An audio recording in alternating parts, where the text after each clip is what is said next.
नमस्कार दोस्तों, Manu creative garden में फिर से आपका स्वागत है। तो आज इस वीडियो में हम बात करेंगे एस्पेरिगस फर्न की। बहुत ही प्यारा और बुशी प्लांट है।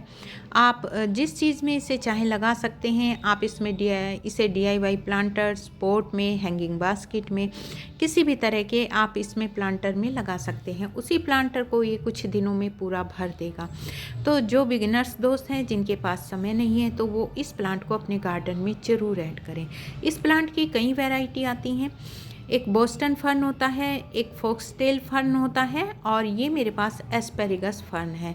तो ये मुझे सबसे अच्छा लगता है। सॉफ्ट सॉफ्ट इसकी लीव्स होती हैं और इसको हम डिवाइड करके 1 से 8-10 प्लांट आराम से बना सकते हैं। मैं नर्सरी से सिर्फ एक प्लांट लाई थी और उस एक प्लांट से मैंने 10-15 प्लांट अपने गार्डन में इसके बना लिए हैं। और ये देखिए, अभी अभी मैंने इसकी ये हैंगिंग बास्केट तैयार की है और इसको डिवाइड करके बड़ी आसानी से लगाया जाता है। कुछ कहते हैं कि इसके सीड भी होते हैं, लेकिन मैंने आज तक इस पर सीड्स नहीं देखे।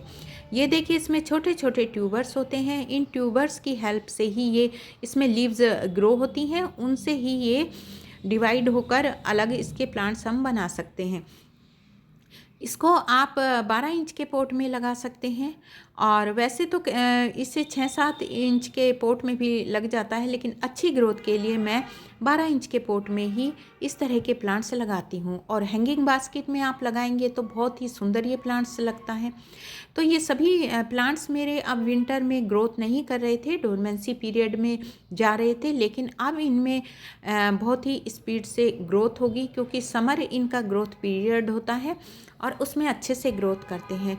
तो मैंने इन प्लांट्स के साथ क्या किया, कौन सा फर्टिलाइज़र दिया और वो सब मैं आपको बताऊंगी। तो ये देखिए, सबसे पहले तो मैंने इनकी जो सूखी हुई लीव्स थी इस तरह से इनको साफ़ किया और इसके अंदर जो भी घास थी, कूड़ा कचरा था, वो मैंने मिट्टी से निकाल कर इनको बिल्कुल क्लीन किया। इनके बीच बीच में ये लीव्स जो होती हैं, पतली पतली ब्रांचेज, ये सूख जाती हैं। इनको आप अलग कर दीजिए और इस तरह से जितने भी मेरे ये DIY प्लांटर्स में लगे हुए एस्पेरिगस फर्न के प्लांट थे, उन सभी को मैंने क्लीन कर लिया। अब बात करते हैं इसकी पोटिंग मिक्स की। तो चलिए, मैं अपने इन प्लांट्स की गुड़ाई भी करूँगी और प्रूनिंग भी करती जाऊँगी और आपको इसके बारे में बताती भी जाऊँगी।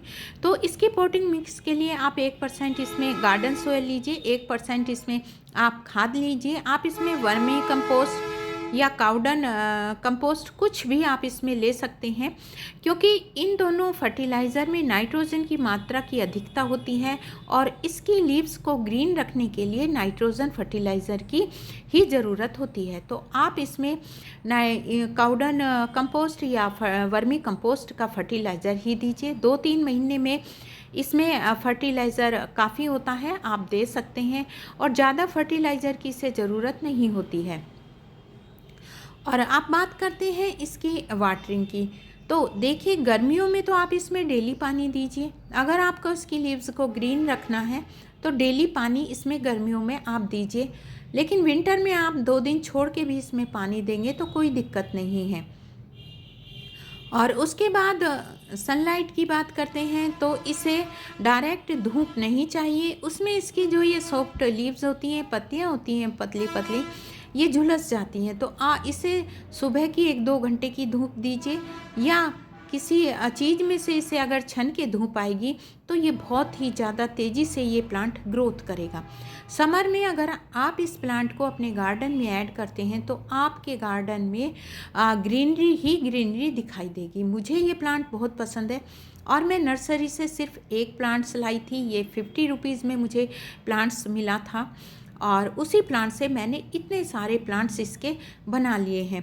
अगर आप इसे हैंगिंग बास्केट में लगाएंगे तो उसे भी कुछ दिनों में ये भर देगा और उससे डिवाइड करके आप कई सारी हैंगिंग बास्केट अपनी बना सकते हैं। और मैंने ये जो वेस्ट ऑयल कैन की बोतल होती हैं उसमें मैंने इन्हें लगा रखा है और पिछले साल मैंने इनको डिवाइड करके लगाया था और आज देखिए कितने बुशी मेरे प्लांट्स हो गए हैं। और अब इनमें इस तरह से आप इनकी मिट्टी को साफ़ कीजिए। ऊपर की जो परत पे घास उग जाती है उसे निकालिए। इनके बीच में जो सूखी सूखी ये इनकी ब्रांचेज है उन्हें हटाइए, बिल्कुल साफ़ कीजिए और उसके बाद इनकी हल्की हल्की प्रूनिंग कर दीजिए, सॉफ्ट प्रूनिंग।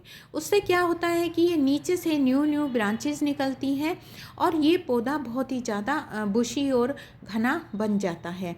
और इस तरह से मैंने ये जितने भी प्लांट्स थे इनकी हल्की हल्की प्रूनिंग कर दी।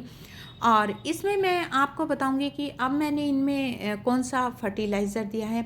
तो इस तरह से, और अगर आप इस प्लांट को इंडोर रखते हैं तो देखिए इंडोर ये प्लांट चल तो जाएगा, लेकिन जो इसका ये डार्क ग्रीन कलर है वो कलर फेड हो जाएगा। तो हम इसे इंडोर ना रखें, इसकी अच्छी ग्रोथ के लिए इसे छनकर ही सनलाइट मिले, पानी का वाटरिंग का खास ध्यान रखें और समर में इसमें डेली वाटरिंग करें। और इस पर आप किसी भी लिक्विड फर्टिलाइज़र की एक बार स्प्रे भी कर सकते हैं।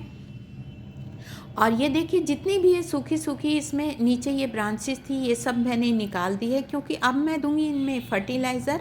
और फर्टिलाइज़र देने के बाद अगर मैं इसकी सफाई नहीं करती हूँ तो इसकी अच्छे से ग्रोथ नहीं होगी। और बहुत ही लो मेंटेनेंस ये प्लांट है, ज़्यादा इसमें केयर की ज़रूरत नहीं रहती है और ना ही इसमें ज़्यादा फर्टिलाइज़र की नीड रहती है। लेकिन ये देखने में बहुत ही सुंदर प्लांट लगता है, बहुत ही बुशी हो जाता है। और सबसे ज़्यादा अच्छी बात है, अगर आप इसे नर्सरी से एक प्लांट लाते हैं कुछ दिनों में ये काफ़ी सारे प्लांट्स हो जाते हैं। तो देखिए अब मैं इसमें फर्टिलाइज़र दूंगी। तो ये है चाय की पत्ती, जो यूज की हुई चाय की पत्ती होती है, मैं उसे सुखाकर अच्छे से क्लीन करके रख लेती हूँ। वो मैंने इसमें काउडन कंपोस्ट जो फर्टिलाइज़र है उसमें मैंने ये मिक्स की। और अब मुझे करना क्या है, और ये देखिए आप कितनी सारी मैंने सूखी लीव्स इसकी निकाल कर हटा दी हैं जो सभी प्लांट्स हैं मेरे। और अब 2-2 मुट्ठी फर्टिलाइज़र मैं सभी प्लांटर्स में डाल दूंगी। और मैंने इसकी पहले ही अच्छे से गुड़ाई भी कर ली थी। तो ये देखिए, और एक हाथ में मेरे कैमरा है, फ़ोन है मेरा, तो अच्छे से आप देख नहीं पा रहे हैं।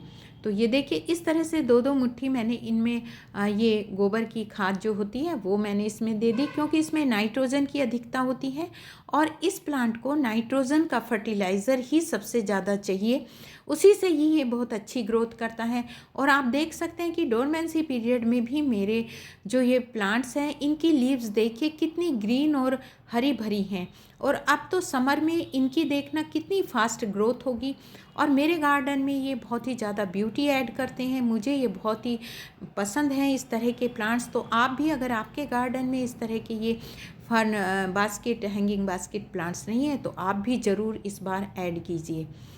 तो इस तरह से हम इन प्लांट्स की केयर कर सकते हैं। और अब जितने भी डोरमेंसी में प्लांट्स जा रहे हैं उनमें आप प्रूनिंग कीजिए, कटिंग कीजिए, उनमें फर्टिलाइज़र दीजिए। तो इन दिनों हम जो गार्डनर होते हैं हमारे गार्डन में इतना सारा काम हो जाता है कि बिल्कुल भी हमें किसी DIY के लिए टाइम ही नहीं मिलता है। और ये देखिए ये मैंने हैंगिंग बास्केट में छोटे पॉट में लगा रखा है, इसमें भी मैंने ये फर्टिलाइज़र दे दिया है।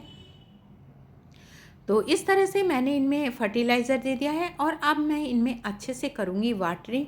और समर में तो आप इसमें डेली वाटरिंग कीजिए, इस पर पानी की स्प्रे भी कीजिए अगर आप इसकी अच्छी ग्रोथ चाहते हैं। और ज़्यादा इसमें हमें मेहनत नहीं करनी पड़ती है और ये बहुत ज़्यादा ग्रीनरी ऐड करता है। और मैं इस पर छोटे छोटे फूल भी आते हैं। एक बार मैंने देखा था मेरे प्लांट्स पर छोटे छोटे बहुत ही बारीक इसमें फ्लावरिंग भी हुई थी, लेकिन फूलों से ज़्यादा सुंदर इसकी ये ग्रीन लीव्स लगती हैं, बहुत ही सुंदर ये देखने में लगती हैं। और आप इसको 8 से 10-12 इंच के पॉट में लगा सकते हैं, बहुत अच्छी उसमें ये ग्रोथ होगी। ये देखिए अच्छे से मैं इसमें वाटरिंग कर दूंगी और उसके बाद 1-2 दिन में ही मैं इसमें पानी दूंगी। और जब भी आप इसमें वाटरिंग करें तो बहुत ही अच्छे से करें ताकि पानी नीचे से ड्रेन हो जाए और मिट्टी को इसकी बहुत ही वेल ड्रेन रखें। जब भी आपका ये पौधा बहुत ही अच्छे से ग्रोथ कर पाएगा। और ये देखिए मैंने सभी प्लांट्स ये वेस्ट मटेरियल में लगा रखे हैं, DIY वेस्ट टू एल्केन के प्लांटर हैं। और ये मेरे प्लांट्स भी फ्री के हैं क्योंकि मैंने ये सब एक से अनेक प्लांट्स बना रखे हैं। तो मैं सोचती हूँ मैंने सारी इन्फॉर्मेशन इस प्लांट्स के बारे में आपको दे दी है। तो ये देखिए आप भी इस प्लांट को ज़रूर अपने गार्डन में ऐड कीजिए। और ये देखिए कितने अच्छे से ये फ्लावरिंग हो रही है। और ये मेरा रोज़ का प्लांट्स है, इसमें भी न्यू बर्ड्स बन के आ रही हैं। कैलेंडुला है और सभी वेस्ट मटेरियल में लगे मेरे प्लांट्स हैं। तो दोस्तों, अगर आपको ये वीडियो अच्छी लगी तो वीडियो को लाइक करें, शेयर करें। जो दोस्त मेरे चैनल पर नए हैं वो मेरे चैनल को भी सब्सक्राइब करें। तो thanks for watching. Happy gardening.